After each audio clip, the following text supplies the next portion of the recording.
રાધે રાધે મિત્રો, કેમ છો? આ ગણેશ ઉત્સવ છે કાલ,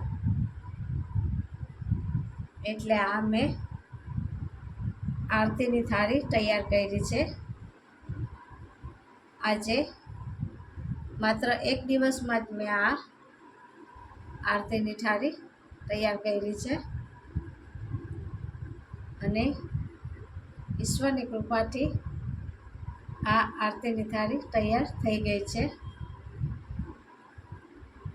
અને કાલ ગણેશ ઉત્સવ છે, તેથી અત્યારથી તૈયારી થઈ ગઈ છે બધી.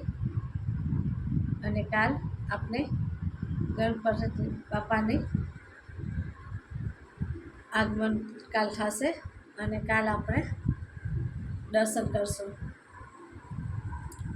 આ આરતીની થાળી કેવી લાગી તમને?